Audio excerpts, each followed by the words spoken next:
बिस्मिल्लाहिर्रहमानिर्रहीम, अस्सलाम वालेकुम नाज़रीन, very warm welcome to BBC 11 headline news. नाज़रीन, बेलाग तजिए की एक और एपिसोड के साथ आपकी खिदमत में हाजिर हैं।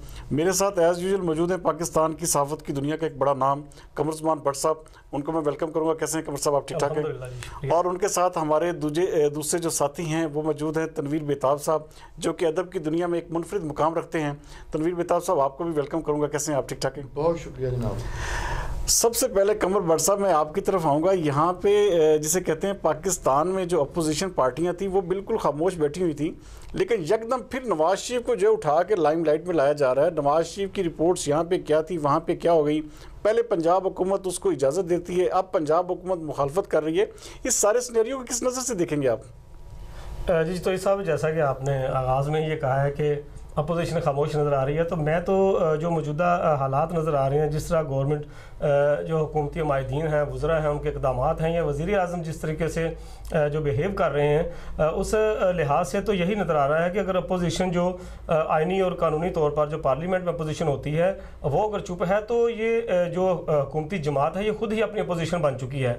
आप किसी भी हवाले से इनके इक़दाम देखें, वो चाहे टैक्सेस के हवाले से हों, वो चाहे आवाम को रिलीफ देने के हवाले से हों, महंगाई के हवाले से हों, अशिया खुर्दनोश की ज़ख़ीरा अंदोज़ी के हवाले से हों, नाजायज़ मुनाफाखोरी के हवाले से हों, या आवाम पर जो बेजा टैक्सेस लगाए गए हैं बिलों में उस हवाले से हों, तो ये खुद जो है अपनी अपोजिशन खुद ही बन रही है अपने इक़दामात के बायस। तो दूसरी रही बात ये इस हवाले से कि साबिक़ वज़ीर आज़म नवाज शरीफ की सेहत के हवाले से, तो बेशक ये इंसानी हमदर्दी की बुनियाद पर जो है अदालत ने और हुकूमत ने इजाज़त दी थी नवाज शरीफ साहब को कि वो जाएँ और जाकर लंदन से अपना इलाज कराएँ, लेकिन वो जो सूरत हाल नज़र आ रही है, अब तक जो हालात हमारे सामने आए हैं, जो फुटेजेस वीडियोस सामने आ रही हैं, उनकी वो मुलाकातें ही ख़त्म होने का दम नहीं ले रही। हर लिहाज से वो एक्टिव नज़र आ रहे हैं। लगता ही नहीं कि ये कोई बीमार फ़र्द है, या इसको ये प्लेटलेट्स की बीमारी हो सकती है, या दिल की बीमारी हो सकती है, या इसकी कोई एंजियोग्राफी बाईपास वगैरह हो चुका है, वो लगता ही नहीं।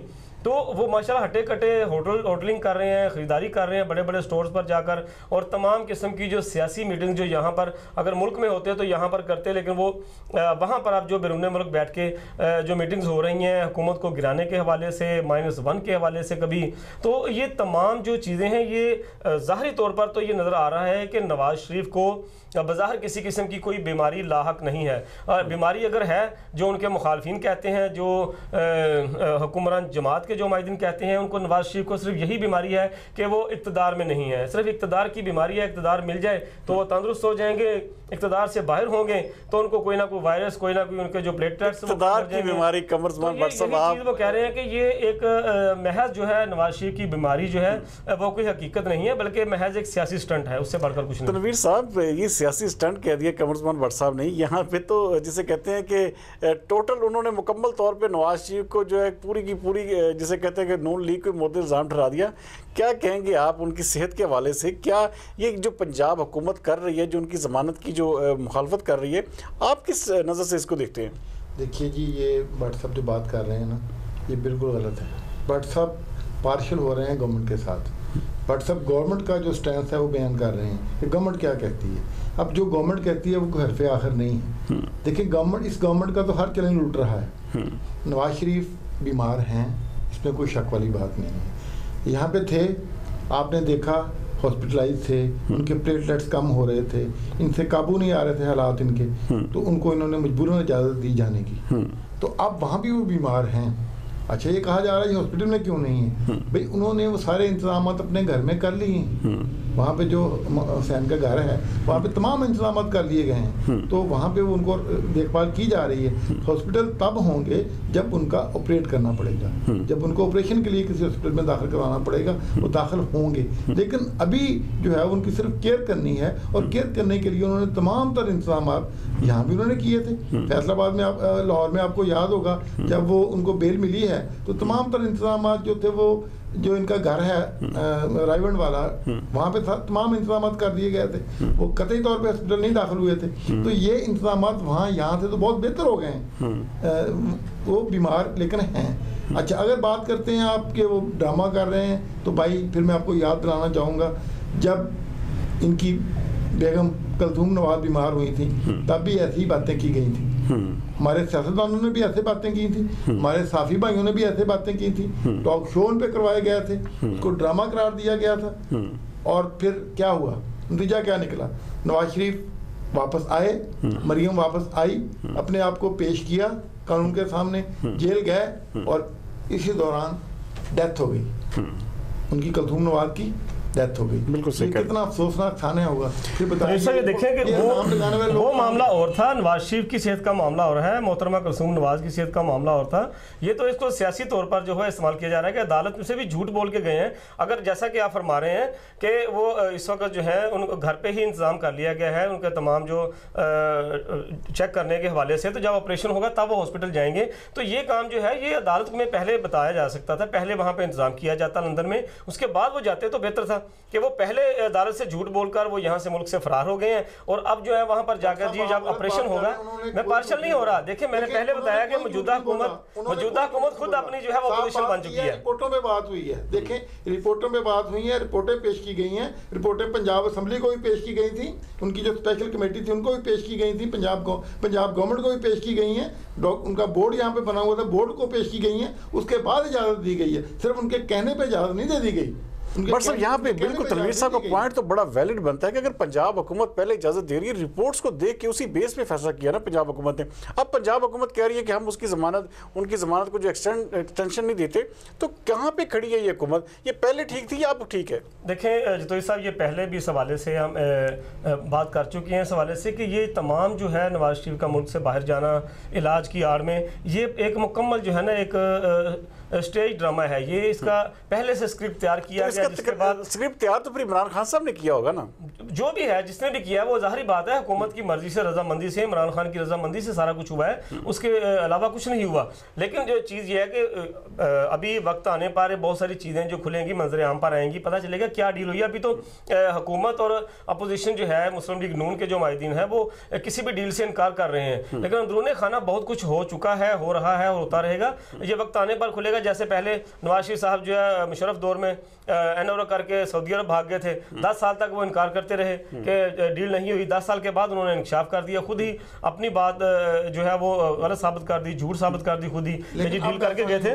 बट साहब अब ऐसा नहीं होगा, ये आप बात नोट कर लीजिए मेरी, कि नवाज शरीफ वापस आएंगे जैसे ही वो ठीक होंगे, जैसे ही उनकी तबीयत दुरुस्त होगी, जैसे ही उनको डॉक्टर इजाज़त देंगे वापस आने की, वो वापस लौट आएंगे। मुझे तो ये लगता है कि जी वो डॉक्टर जो है ना, जो इजाज़त देने वाले हैं, मुझे तो ये लग रहा है मौजूदा सिनेरियो में कि जो डॉक्टर इजाज़त देने वाले हैं वो लंदन के डॉक्टर नहीं है, बल्कि वो गेट नंबर 6 या 4 के डॉक्टर होंगे।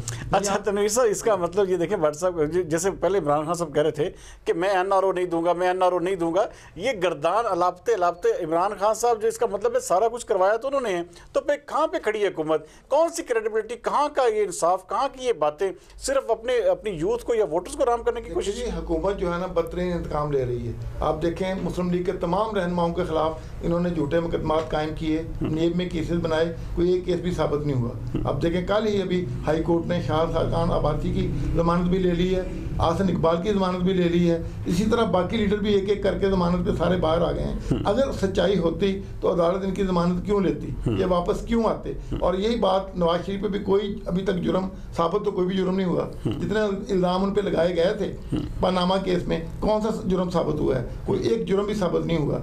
अब अगर उनकी तबीयत ख़राब हुई है, वो इलाज के लिए बैरून मुल्क चले गए हैं, तो ये उनका हक है, एक पाकिस्तानी शहरी कहती है, ये इनका हक है। और उसके बाद अब वो वहाँ अपना इलाज करवा रहे हैं, तो इस दौरान आप कहें कि जी अब उनकी जमानत कैंसिल की जाए, जमानत मनसूख की जाए, वापस बुलाया जाए, ये बदतरीन सियासी इंतकाम के अलावा कुछ भी नहीं है। कुछ भी नहीं है। कमर भट्ट साहब, एक मैं प्रोग्राम को आगे बढ़ाऊंगा, इसमें एक चीज़ और जो पाकिस्तान में इस वक्त सबसे बड़ा जिसे कहते हैं ना कि इशू आ रहा है, चारों तरफ पाकिस्तान जो है ना वो कोरोना वायरस के जो शिकार ममालिक उनमें घिर चुका है। अब कहाँ पे खड़ा देखते हैं कि पाकिस्तान में भी कल से एक केस रिपोर्ट चुका है बाकायदा कराची में, उसकी तस्दीक कर दी गई है। और जो उमूर सेहत के मुशीर हैं वज़ीर आज़म के डॉक्टर ज़फ़र, वो बाकायदा उन्होंने तफ्तान में एक बयान जारी किया कि मैं जो है इस हवाले से प्रेस कॉन्फ्रेंस करूँगा। उन्होंने 2 मरीज़ों के हवाले से बताया कि 2 मरीज़ जो है पाकिस्तान में इसके मुकम्मल तौर पर तशख़ीस हो चुकी है। तो पाकिस्तान तो एक बहुत बड़ी जिसे कहते हैं कि एक और आइसोलेशन पोजीशन में जा रहा है, क्योंकि यहाँ पे तो आपको पता है चेक एंड बैलेंस का भी इतना बड़ा निज़ाम नहीं है। जी बिल्कुल जतोई साहब, ये कोरोना वायरस का जो है पहला मरीज़ जो है कराची में गुलिस्तान सोसाइटी के इलाके का रहायशी 22 साल याहिया जाफरी नाम का है, जो गुज़िश्ता दिनों जो है चंद दिन पहले ईरान का दौरा करके तो वहाँ से कराची पहुँचा था, जिसके बाद जब उसमें से कोरोना वायरस की तशख़ीस हुई है तो फौरी तौर पर याहिया जाफरी को और उनके अहले खाना समेत जो है आगा खान अस्पताल के आइसोलेशन वार्ड मुंतकिल करके वहाँ उनका चेकअप किया जा रहा है, उनको मुआयने किए जा रहे हैं। तो इस हवाले से ये चीज़ जो देखने वाली है कि अगर गुज़िश्ता दिनों हम बात कर रहे थे, इस हवाले से बड़ा ये गुलगुला मचा था, बड़ा शोर उठा था कि वहाँ पर जो वुहान यूनिवर्सिटी में, वुहान शहर में पाकिस्तानी स्टूडेंट्स मौजूद हैं, ज़ेर तालीम हैं वुहान यूनिवर्सिटी में, उनको फौरी तौर पर वापस लाया जाए। तो हुकूमत, पाकिस्तान की हुकूमत और चाइना की हुकूमत ने इसमें ये फैसला किया था कि उन स्टूडेंट्स को अभी पाकिस्तान वापस ना लाया जाए, हालांकि दूसरे कई ममालिक के स्टूडेंट्स को उनकी हुकूमतें वापस ले जा चुकी हैं। और इसी हवाले से मतऊन किया जा रहा था हुकूमत को और वज़ारत ख़ारजा को कि उन स्टूडेंट्स को क्यों नहीं लाया जा रहा। तो यही वो खदशात थे जिनकी वजह से उन स्टूडेंट्स को अभी तक वहाँ पर रखा गया है, उनको मुकम्मल तौर पर वहाँ पर सिक्योर रखा गया है। उनके जो हॉस्टल हैं, उनके जो कमरे हैं, वहाँ मुकम्मल तौर पर हर किस्म के अफराद के जाने की पाबंदी है, उनको मास्क दिए गए हैं, उनको हर लिहाज से तिब्बी सहूलतें, उनका डेली चेकअप हो रहा है। तो इसी खौफ की वजह से उनको पाकिस्तान नहीं लाया जा रहा था कि कहीं खुदा न खासा किसी एक तालिब इल्म में भी कोरोना वायरस जो पाया गया, तो अगर वो यहाँ पर पाकिस्तान आते हैं तो ये कोरोना वायरस फैलने का खदशा था। और यही बात हुई कि कोरोना वायरस जो है दूसरे मुल्कों से होता हुआ ईरान तक पहुँचा है। तो ये हाल ही में ये जो याहिया जाफरी नाम का 22 साल नौजवान है जो गुज़िश्ता दिनों ईरान से होकर पाकिस्तान आया है, तो उसमें ये कोरोना वायरस पाया गया है, बाकायदा मुकम्मल तौर पर उसकी हर लिहाज से उनके टेस्ट लिए गए हैं, जिसके बाद तस्दीक हुई है। तो ये अब खदशा यही है कि अगर इस तरह कोई मुसाफिर एक मुल्क के किसी भी एयरपोर्ट पर जो है वो अगर किसी बैरून मुल्क से आता है तो कोरोना वायरस का चेकअप या उसका टेस्ट नहीं हो पाता, तो खुदा न खास्ता पाकिस्तान में इसका वायरस फैलने का अंदेशा भी है। और ये भी है कि कोरोना वायरस जो है इसका कोई इलाज अभी दरियाफ्त नहीं हुआ किसी भी हवाले से। सिर्फ और सिर्फ यही है चूँकि ये एक जानवर से वायरस फैला है इंसान में, इंसान से फिर आगे दूसरे इंसानों को मुंतकिल होता है। तो इस लिहाज से यही है कि जितनी भी एहतियाती तदाबीर इख्तियार की जाएँ वो बेहतर है। हुकूमती सतह पर कोई ऐसा अमली तौर पर वाज़ेह और ठोस इकदाम नजर नहीं आ रहा, सिवाय चेकअप और टेस्ट के अलावा और कोई चीज़ ऐसी नजर नहीं आ रही कोरोना वायरस के इलाज के। सब यहाँ पे देखिए पाकिस्तान में अब 2 मरीजों की तशखीस बाकायदा कन्फर्म हो चुका है। आप कहाँ पे देखते हैं कि पाकिस्तान में हिफाजती निज़ाम, पाकिस्तान में ये इतना जो शुरू हुआ किया जा रहा था जी हमने सारी सरहदें सील कर दी, हमने सारी की सारी PIA की फ़्लाइट्स जो हैं वो टोक्यो, जापान, चाइना, बीजिंग के लिए मुकम्मल तौर पर ख़त्म कर दी, लेकिन कहाँ पर गया ये सारा हिफाजती निज़ाम? अगर ये बंदा बाहर से वापस आता है और अपने घर में पहुँच जाता है, कोरोना वायरस का ये शिकार होता है, और फिर कहाँ पर खड़ा है सारा हिफाजती निज़ाम? तो इस सूरत हाल इंतहाई तशवीशनाक है और बहुत ही फिक्रमंदी वाली बात है, बहुत ख़तरनाक बात है। हम बहुत ही ख़तरनाक पोजीशन में इस वक्त हैं क्योंकि पाकिस्तान के पास कोरोना वायरस की ना तो तशख़ीस के इंतजाम हैं और ना ही इसका इलाज का कोई ज़ाहिर इलाज तो अभी कहीं भी नहीं है, तो अभी ये उसकी तशख़ीस भी नहीं कर पा रहे, इनके पास वो आलात भी नहीं है। रही बात सरहदें बंद करने की, वो एक अच्छा इक़दाम है। अब देखें ईरान में हमारे ज़ायरीन भाई बहुत ज़्यादा जाते हैं और आते हैं, और ये जो पहला बलूचिस्तान हुकूमत तो खैर पाबंदी लगा चुकी है इस हवाले से, वो उसी हवाले से मंजर-ए-आम पे आया है। तो इन्होंने अब अच्छा फैसला ये लिया है कि ज़ायरीन जो वहाँ गए हुए हैं अभी वहीं उनको 15 दिन रखा जाएगा, उसके बाद वापस लिया जाएगा। सरहद को सील कर दिया गया है, अफगानिस्तान की सरहद को सील किया जा रहा है। ये बहरहाल एक अच्छे इक़दाम हैं जिनसे किसी हद तक बचा जा सकता है, लेकिन इसके बावजूद सूरत हाल इंतहाई तशवीशनाक है। हुकूमत को इस पर बहुत कड़ी नज़र रखना होगी, बहुत कड़ी नज़र रखना होगी। और जितने भी हमारे रास्ते हैं, बहरी रास्ते हों, हमारे बर्री रास्ते हों, हवाई रास्ते हों, जितने भी हमारे एंट्री पॉइंट हैं पाकिस्तान के अंदर, उन पे हमें मुकम्मल तौर पे चेक एंड बैलेंस रखना होगा, निज़ाम लाना होगा। उसके लिए हमें चाइना से मदद लेनी पड़े, किसी से मदद लेनी पड़े, पूरी जो चेकअप किट है वो वहाँ अवेलेबल होनी चाहिए और हर बंदे का बिला तमीज़ किसी ओहदे के रुतबे बिला तफरीक उसके टेस्ट जरूरी है, मुकम्मल टेस्ट उसके होने चाहिए। और जिसमें ज़रा सा भी शक का शायबा हो उसे फौरी तौर पे जो है ना आइसोलेट कर लेना चाहिए, आइसोलेशन वार्ड में भिजवाया जाना ज़रूरी है। वरना ये मामला जो है ना अगर फैल गया, अल्लाह ना करे ऐसी सूरत बन गई तो ये हम सब के लिए पाकिस्तान में इसको संभालना बहुत मुश्किल हो जाएगा। नाज़रीन कहीं मत जाइएगा, मिलते हैं एक छोटे से ब्रेक के बाद।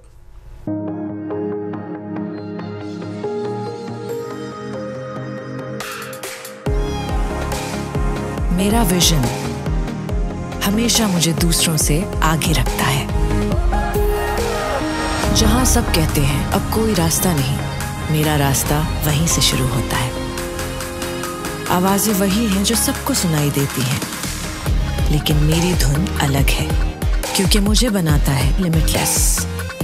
Honor 8X, so that I can see beyond limits, do beyond limits, and capture beyond limits.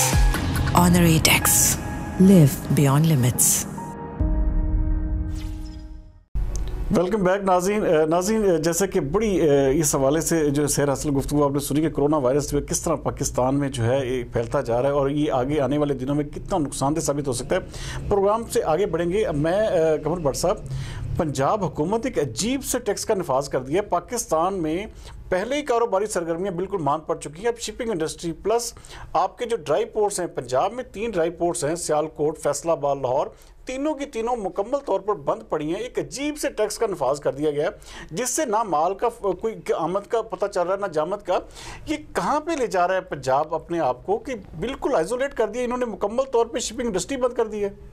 तो साहब देखें, गुज़िश्ता साल इस हवाले से सूबाई वज़ीर ने ये दावा किया था ऐलान में कि जी हम जो मुख्तलिफ टैक्सेस हैं वो ख़त्म कर रहे हैं, लेकिन 1 साल गुजरने के बावजूद अभी तक वो टैक्सेस उनका ख़ात्मा नहीं किया गया, बल्कि अब ये जो ड्राई पोर्ट्स पर जो है एक नारवा किस्म का एक टैक्स आयद कर दिया गया है जो इंफ्रास्ट्रक्चर सेस के नाम से जो है उन पर लागू किया गया है। ये सूबे की तरफ से टैक्स है और यकीन दहानी भी करवाई गई थी कि ये टैक्स ख़त्म कर दिया जाएगा, मुख्तलिफ फोरम्स पर कहा गया था, लेकिन उसके बावजूद उस पर अमल दरामद नहीं हो रहा। लाहौर, फैसलाबाद के साथ साथ सियालकोट की ड्राई पोर्ट भी है, वहाँ पर आप जो है वो लू बोलते हैं, वहाँ पर जो सिर्फ एक ही शोबे से वाबस्ता सनतकार ही जो है वो परेशान नहीं हुई इस मामले पर, बल्कि उसके साथ साथ जो दीगर शोबे हैं, दीगर जो ट्रांसपोर्ट के शोबे से मुंसलिक हैं या दीगर जो एजेंट वहाँ पर बैठकर क्लियरेंस के हवाले से अपने अमूर सार अंजाम देते हैं, वो भी बेरोजगारी का शिकार हैं। वहाँ पर भी उनके दफातर जो बंद पड़े हैं, अब जाले लग चुके हैं वहाँ पर। तो इस जो इंतहाई परेशान कुन सूरत हाल है, एक तरफ तो हुकूमत दावे कर रही है कि लाखों की तादाद में, करोड़ों की तादाद में जो है रोज़गार दिए जाएंगे, मुलाजमतें फराहम की जाएंगी, बैरून मुल्क से जो है लोग यहाँ पाकिस्तान में आकर, लेकिन यहाँ पे लोगों को बेरोजगार किया जा रहा है, पर लोगों को उल्टा बेरोजगार किया जा रहा है और इंतहाई खतरनाक सूरत है, जिसकी वजह से खास तौर पर जो हमारे जो फॉरेन ऑर्डर्स हैं, जो फॉरेन बायर्स हैं, उनको बर वक्त जो है टेक्सटाइल, खास तौर पर टेक्सटाइल हब है पाकिस्तान का फैसलाबाद, तो यहाँ पर ज़्यादातर जो है वो टेक्सटाइल से मुंसलिका जो मुतल्लिका अशिया हैं यही जो है वो बैरून मुल्क एक्सपोर्ट की जाती हैं। तो इस हवाले से इंतहाई परेशानी का शिकार है खास तौर पर टेक्सटाइल जो शोबा है। तो उनको अगर रिलीफ देना है, टेक्सटाइल की जो हदफ है जो हुकूमत का मुकर्रर करता वो अगर हासिल करना है, तो सबसे पहले ऐसे नारवा और बिला जवाज टैक्सेस का खात्मा करना होगा। और सबसे पहले मैं समझता हूँ कि ये ड्राई पोर्ट्स पर जो हो ये टैक्स आयद किया गया है पंजाब हुकूमत की तरफ से, वज़ीर-ए-आला पंजाब को, वज़ीर आज़म को भी इसका नोटिस लेना चाहिए और फौरी तौर पर ये ड्राई पोर्ट्स पर आयद किया गया टैक्स वापस लेना चाहिए। तनवीर साहब, यहाँ पे सबसे बड़ी चीज़ है, आप बड़े दिनों से इस मसले को कैरी कर रहे हैं, मैं देखता आ रहा हूँ मुसलसल, आप जो ड्राई पोर्ट्स के हवाले से आपका बहुत ज़्यादा, आप क्या समझते हैं कि ये ड्राई पोर्ट्स इस तरह, जिस तरह के पंजाब में सिर्फ 3 ड्राई पोर्ट्स हैं जो मेजर काम कर रही थी, अब मुकम्मल तौर पर बंद पड़ी हैं, तो ये कहाँ पे जा रहा है? कैसे ये कारोबारी सरगर्मियाँ बहाल होंगी? कैसे अब सुनते थे पहले कि जी फलां माल का कंटेनर आ रहा है, फलां माल का आ रहा है, लेकिन अब बिल्कुल उस चीज़ की बाज़गश नहीं सुनाई देती, तो कहाँ पे खड़ा है पंजाब? तो ये सब इसका एक पस मंज़र है। पस मंज़र ये है, 18वीं तरमीम से पहले ये जो टैक्सेस से सिर्फ मरकज़ी हुकूमत लगाती थी, 18वीं तरमीम के बाद ये इख्तियार दे दिया गया सूबों को, तो सूबे जो है वो टैक्स लगा सकेंगे। अब उस निज़ाम के तहत टैक्स पंजाब गवर्नमेंट ने लगा दिया है और सिंध ने नहीं लगाया। सिंध ने ऐसा कोई टैक्स लागू नहीं किया। अब नतीजा ये निकला कि जो माल बराह रास्त पोर्ट से उतर कर ड्राई पोर्ट्स में आता था, हमारे शिप से वहाँ से आता था, वो यहाँ आगे क्लियरिंग उसकी होती थी और यहाँ क्लियरिंग एजेंट्स को भी उसका फ़ायदा होता था, ड्राई पोर्ट को भी उसका फ़ायदा होता था, और यहाँ से माल जो था वो लोगों की फैक्ट्रियों में, कारोबारी लोगों की फैक्ट्रियों में, मिलों में, स्टोर में पहुँच जाता था। अच्छा, अब क्या हुआ, जब सिंध गवर्नमेंट ने टैक्स नहीं लगाया तो लोगों ने बेहतरी ये जानी कि माल वहीं पे क्लियर करवा लिया जाए, और वहाँ जो शिपिंग एजेंट हैं उनका काम कई गुना बढ़ गया है। अगर हमारे काम हुआ है तो सिंध में कई गुना बढ़ गया, क्योंकि वो टैक्स फ्री है ना, टैक्स फ्री हो गया। अब वहाँ माल लोग क्लियर करवा लेते हैं, क्लियर करवा के वहाँ से माल लोड होता है और सीधे का सीधा जो ट्रक होता है वो फैक्ट्री में चला जाता है। फैक्ट्री ये जो उनका अपना वेयर हाउस होता है, गवर्नमेंट को भी कुछ नहीं मिल रहा, टैक्स लगाने से गवर्नमेंट ऑफ पंजाब को कुछ नहीं मिल रहा, ना होने के बराबर रेवेन्यू है, इसका फायदा भी कोई नहीं हो रहा, या तो फायदा हो रहा हो ना एक टैक्स का, इसका फायदा भी कोई नहीं हो रहा। लेकिन दूसरी तरफ जितना बिजनेस था क्लियरिंग फॉरवर्डिंग का, जितना काम था इन ड्राई पोर्ट्स पे होता था, वो सारे का सारा हमने अपने हाथों कराची मुंतकिल कर दिया, कराची पोर्ट पे मुंतकिल कर दिया। तो इस तरह ये हमारे जो पंजाब के जो है ड्राई पोर्ट्स उनके साथ बड़ी ज्यादती है। ये ड्राई पोर्ट्स ही वो हैं जो सरकारी नहीं हैं।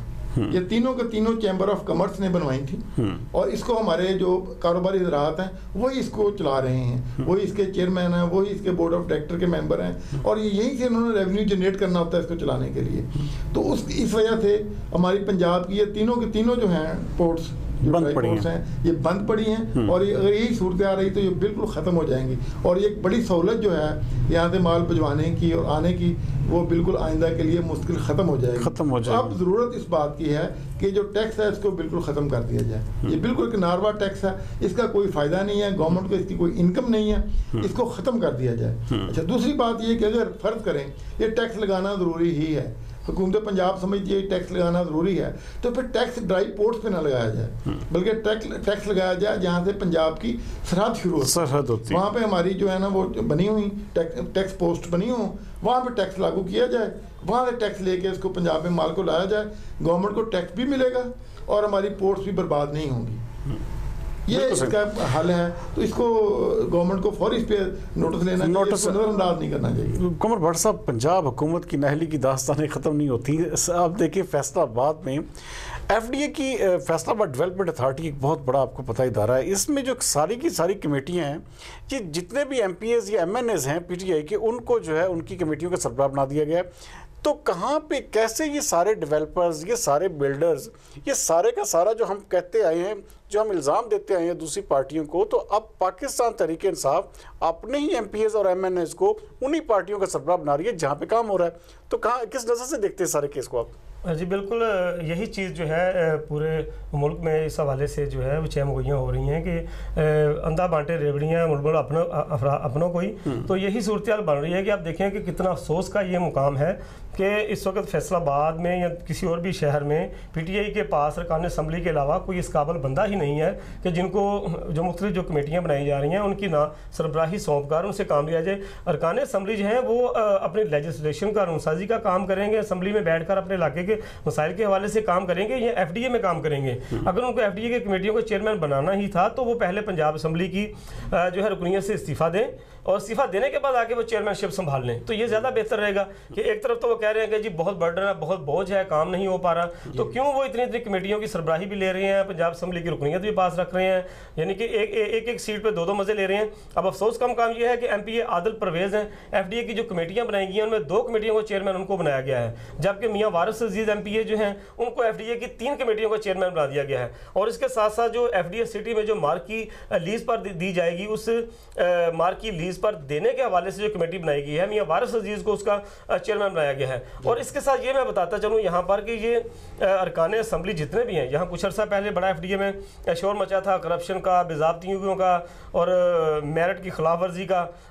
साबिक एमपीए असद मौज़म ने इस हवाले से जो है वो आवाज़ उठाई थी, जिसके बाद उनको जो है वो मुकम्मल तौर पर खामोश कर दिया गया, खामोश कर दिया है उनको।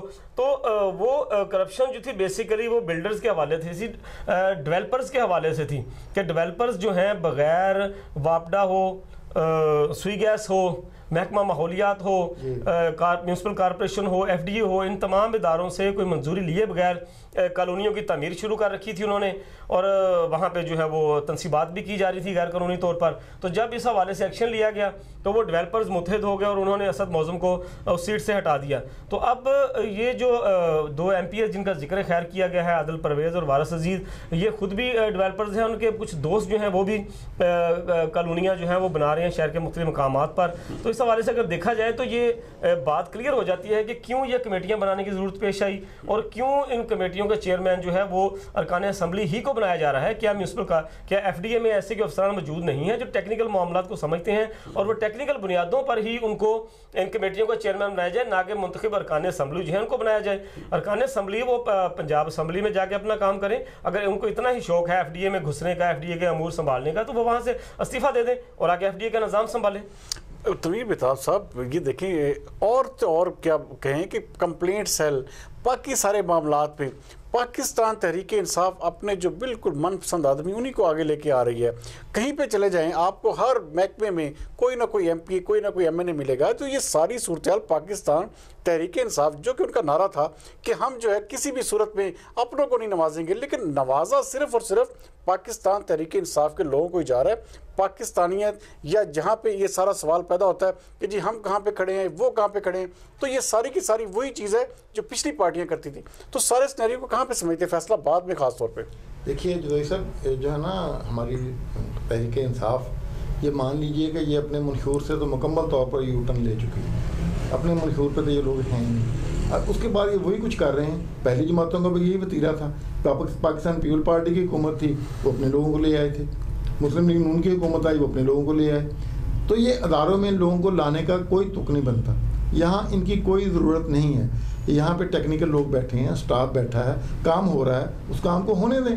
अच्छा, उसको अगर आपने देखना है ओवरऑल को एक कमेटी बना दें, ओवरऑल देखने के लिए उस निज़ाम को एक कमेटी बना दें, लेकिन वो भी MNA MPA की नहीं होनी चाहिए। वो अदरवाइज शहरियों पे हो सकती है, समाजी कारकुनान पर मुश्तमिल हो सकती है, मुख्तलिफ तंजीमों के जो कारकुनान हैं, अहदेदार हैं, उनकी हो सकती है, सियासी जमातों के जो कारकुनान हैं, अहदेदार हैं, जिनमें ये अहलियत पाई जाती हो, वो इसको मुशावरत की किरदार अदा कर सकें, उन पर मुश्तमिल एक कमेटी बन सकती है।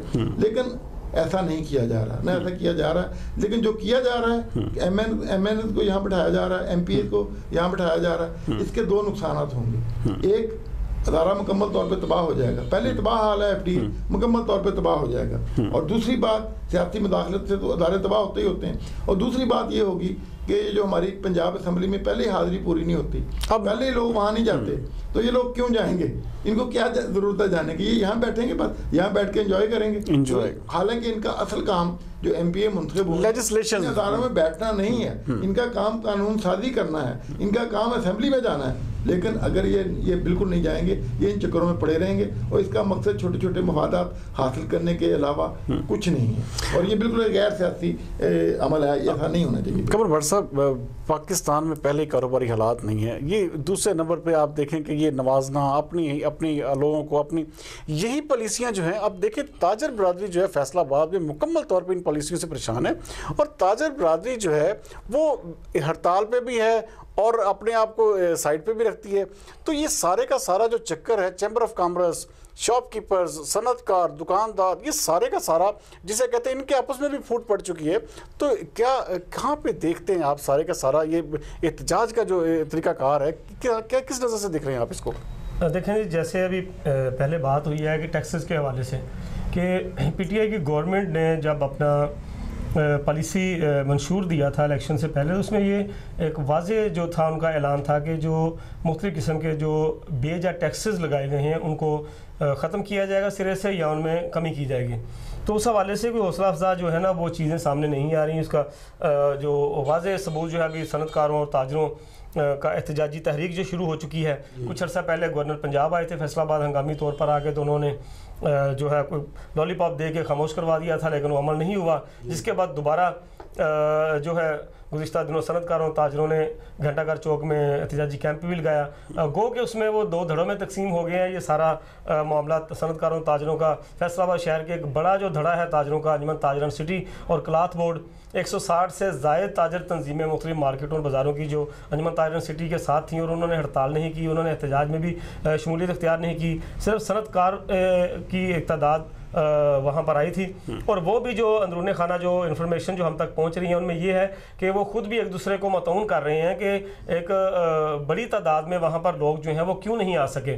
तो अंजुमन ताजरन सिटी के जो सदर हैं ख्वाजा शाहरज़ाद सिक्का और दीगर जो ताजर तंजीमें, उनका यही मौक़िफ़ था कि सनतकार हर मौके पर, हर मुतालबे पर जो है वो ताजरों की शटर डाउन पावर को इस्तेमाल करते हैं, अपनी फैक्ट्रियां बंद नहीं करते। तो इस दफ़ा अंजुमन ताजरन सिटी का यही मुतालबा था कि पहले सनतकार अपनी फैक्ट्रियां बंद करें, उसके बाद हमें जो है वो हड़ताल की काल दें, तो फिर हम हड़ताल बंद करेंगे। और इसके साथ साथ एक और भी जो जलती पर जो तेल डाला जिस बात ने कि वो एहतजाजी कैंप लगाने से 1-2 रोज़ पहले जो अखबारात में इश्तिहारात शाये हुए जॉइंट एक्शन कमेटी सनतकारों की तरफ से, तो उसमें तमाम के तमाम जो मुतालबात थे, चार्टर ऑफ डिमांड था, वो सारा का सारा सनतकारों के हवाले से था, वो सनती इदारों के हवाले से था, ताजरों के हवाले से उसमें कोई मुतालबा शामिल नहीं था, जिस पर उनको ताजरों को ज़्यादा गुस्सा आया। और जो चंद एक ताजर जो हैं ये एहतजाजी कैंप में शरीक हुए हैं, वो भी वो ताजर हैं जिनके अपने कुछ अपने कुछ जो है वो इस हवाले से मफादात हैं, और उनकी सियासी तौर पर जो है वो अंजुमन ताजर सिटी और क्लाथ बोर्ड के साथ उनकी मुखासमत है, और उनकी इस हवाले से जो है वो रंजिश चल रही है, जिसकी वजह से वो जानबूझकर उनको नीचा दिखाने के लिए वहाँ गए, और वहाँ पर बहुत सारी नारवा बातें भी हुई, उनको गद्दार भी कहा गया हड़ताल में ना आने वाले ताजरों को, उस पर भी बड़ी ले दे हुई है। तो जो इसके बाद जो कैसे करते हैं इस मामले को कंक्लूड कैसे करते हैं आप? उसमें यह है कि अभी इस हड़ताल के बाद, एहतजाज के बाद फौरी तौर पर वज़ीर आज़म ने जो है चैम्बर ऑफ कॉमर्स के सदर को और सीनियर नायब सदर को अब्दुल-रज़्ज़ाक़ दाऊद मशीर जो हैं उन्होंने कॉल की थी इस्लामाबाद गए, वहाँ पर गो वज़ीर आज़म ने उसकी सदारत नहीं की मीटिंग की बुलाकर, अब्दुल-रज़्ज़ाक़ दाऊद ने उस मीटिंग की सदारत की है, और उसमें मशीर पेट्रोलियम नदीम बाबर भी थे, वज़ीर रेवन्यू हमाद अज़हर और उमर अयूब भी थे, मौजूद थे उस मीटिंग में। तो उसमें जो अपने ज़राए से जो चीज़ें सामने आई हैं उनमें यही इल्म हुआ है कि बड़े हौसला अफजा जो है वो उसमें मीटिंग में बातें हुई हैं, और उस हवाले से ये यकीन दहानी करवाई गई है सनतकारों को, ताजरों को, कि 1 जनवरी 2019 से 30 जून 2020 तक बिजली का रेट जो है वो 7.5 सेंट और गैस जो है वो $5.5 की ही रहेगी इस हवाले से, और इसके बाद जो है हुकूमत 20 अरब रुपए की सब्सिडी देगी, जिसमें जो 1 जनवरी 2019 से लेकर आज तक जो एक्स्ट्रा चार्जेस जो हैं फेस्को के या गैस के बिलों में वसूल किए गए हैं, जो ओवर चार्ज किए गए थे, वो बिलों में ही सनतकारों और ताजरों को रिफंड हो जाएंगे, जो हौसला अफजा बात है। बिजली गैस का मामला तो हल होता नजर आ रहा है, लेकिन इसके साथ साथ जो दीगर जो टैक्सेस के हवाले से, सेल्स टैक्स हो गया या दूसरे टैक्सेस हैं, शनाख्ती कार्ड की शर्त के हवाले से, तो वो जो मुतालबात हैं वो अभी तक हाथी तो निकल गया लेकिन दुम फंसी हुई है, उसके मुताबिक ये बात हो रही है। तो जरूरत इस अमर की है कि हुकूमत को जो है वो हमदर्दाना तौर पर दीगर टैक्सों पर भी गौर करना चाहिए, ताकि अशिया की कीमतों में मुनासिब कमी हो सके। तो तनवीर बेताब साहब, प्रोग्राम के बिल्कुल आखिर में ये जो सनतकारों और ये जो दुकानदारों की, ये देखिए इस धींगा मुश्ती में नुकसान किसका हो रहा है? फिर भी आवाम ही पिस रही है, क्योंकि आवाम के हक की बात नहीं हो रही। ये दोनों धड़े सिर्फ और सिर्फ अपनी बात लेके चल रहे हैं। तो इस आखिर में, प्रोग्राम के आखिर में, आप कहाँ किस नज़र से इसको देखते हैं? देखें जी, ये दोनों लूटमार में मुलव्वस हैं, कीमतें ये बढ़ाते हैं, ज़ख़ीरा अंदोज़ी ये करते हैं, सारा कुछ कर रहे हैं ना ये धड़े। इंडस्ट्री है या ताजर हैं, दोनों एक ही सिक्के के दो रुख हैं। अच्छा, रही बात इनकी कि एहतजाज की, इसमें जो भट्ट साहब ने बताया कि इनके दरमियान कन्फ्लिक्ट पैदा हुआ, इनके दरमियान थोड़ा मसला बना, उसकी वजह यह है कि हमारे इंडस्ट्री वाले जो है ना वो अपने मुतालबात मनवाने के लिए हमेशा ताजरों को इस्तेमाल करते हैं। ताजरों को इस्तेमाल करके उनके शटर बंद करवाते हैं, अपनी फैक्ट्रियाँ चलवाए रखते हैं। अब उनको इस बात का एहसास हो गया है कि ये हमें इस्तेमाल करते हैं, हमारी बात नहीं करते, बात अपनी करते हैं, दुकानें हमारी बंद करवाते हैं। तो ये उनका जेन्युइन बात है, सही बात है कि अगर आपने हमें बंद करवाना है तो पहले अपनी फैक्ट्री भी बंद कीजिए। बाकी जहाँ तक कि जिन इकदाम का भट्ट साहब ने बताया है, जो इनको अपने राय से पता चले, तो ये इकदाम काश ऐसा हो जाए। अगर ऐसा हो गया तो समझिए ये बहुत बड़ा रिलीफ होगा हमारे कारोबारी लोगों को, हमारी इंडस्ट्री को, हमारे सनतकारों को, हमारे ताजरों को, मजदूरों को। लेकिन मामला ये है, खतरा वही होता है पीटीआई वालों से, यू टर्न ना ले जाएंगे, वादा करके यू टर्न ना ले जाए। तो अगर ये यू टर्न ना ले गए तो ये बहुत बड़ा रिलीफ होगा। कमर भट्ट साहब, यहाँ पे थोड़ा सा मैं एक जड़ामाला के एक ऐसा वाक़या शाजी पाक के हवाले से, वो मैं थोड़ा सा चाहूँगा कि आप थोड़ा सा नाज़रीन को आखिर में बिल्कुल प्रोग्राम के बताएं कि उसमें क्या ऐसी क्या चीज़ हो रही है, कोई ऐसा बड़ी ब्रेकिंग है उस हवाले से, थोड़ा सा बताइएगा। जी बिल्कुल, ये एक अच्छा वहाँ पे जो एक तो गुर्बत के हवाले से बड़ा अफसोसनाक वाक़या कहेंगे, लेकिन पुलिस के अफसर की तरफ से जो इस हवाले से एक्शन उसका रद्द-ए-अमल सामने आया है वो बड़ा हौसला अफजा है कि ऐसे नेक इंसान भी मौजूद हैं दुनिया में। मीडिया की तरफ से या आम शहरियों की तरफ से हमेशा पुलिस वालों को मतौन किया जाता है, कारकर्दगी पर जो है वो एतराज़ात उठाए जाते हैं। लेकिन ये एक बड़ा वाक़या वहाँ पेश आया कि जड़ावाला के शराजी पार्क की रहायशी बेवा थी रुकैया बीबी, जो अपने एक छोटे से नौमौलूद बच्चे को, उसका कफालत करने वाला कोई नहीं था, तो वो गुज़िश्ता दिनों अपने बेटे को जो है वो किसी साहब हैसियत के हाथों वो फ़रोख्त कर रही थी, बेच रही थी, गुर्बत और महंगाई के हाथों मजबूर होकर कि मेरा बेटा किसी अच्छे घर में पल जाए, मैं तो नहीं उसको उसकी खुराक का, उसके दीगर लवाजमात जो है वो अरेंज नहीं कर सकती। तो वो जब वो वहाँ के SHO थाना city Jaranwala sub inspector Yusuf Shahzad को इस हवाले से इल्म हुआ, एक मुकामी वकील ने उनको फ़ोन करके इतला की कि भाई ये यहाँ पर वाक़या पेश आ रहा है तो आप फौरी की कार्रवाई करें। तो यूसुफ शहजाद SHO बजाते खुद वहाँ पर फौरी तौर पर पहुँचे। वहाँ उन्हें पहुँचकर उन्होंने तमाम वहाँ इलाका को इस हवाले से उन्होंने वार्न किया कि ये बच्चे फ़रोख्त करने के हवाले से ये गैर कानूनी फेल है, इस पर सज़ा है, तो आप ये बच्चों को फ़रोख्त ना करें। तो हौसला अफजा बात यह है कि SHO यूसुफ शहजाद ने एक ऐसा ऐलान वहाँ पर किया जिसकी वजह से सब लोगों के हैं जो सर फ़ख्र से बुलंद हो गए कि हमारी पुलिस में ऐसे लोग मौजूद हैं। सब इंस्पेक्टर यूसुफ शहजाद ने वहाँ पर जो है वो यकीन दहानी करवाई कि वो 1 साल तक उस बच्चे की अखराजात उसके मुकम्मल तौर पर के हवाले से उसकी कफालत के लिए 1 साल तक वो 5,000 रुपये जो हैं वो अदा करेगा। रुकैया बीबी को खर्चा उसका भेजेगा, जो कि इंतहाई हौसला अफजार बहुत अच्छा और इंतहाई मुस्तहसन इकदाम है। इसको जो है वो सराहना चाहिए और सैल्यूट पेश करना चाहिए कि पुलिस में ऐसे लोग SHO ने पूरे डिपार्टमेंट का सर फख्र से बुलंद कर दिया। शाबाश। नाज़रीन, जैसे कि आप देख रहे थे कि कमर भट्ट साहब और उनके साथ तनवीर बेताब साहब ने बड़ी आपको डिटेल के साथ सारे मौज़ूआत से आगाह किया। अगले प्रोग्राम तक के लिए मुझे और पूरी मेरे साथियों को इजाज़त दीजिए। अल्लाह हाफिज़। पाकिस्तान जिंदाबाद।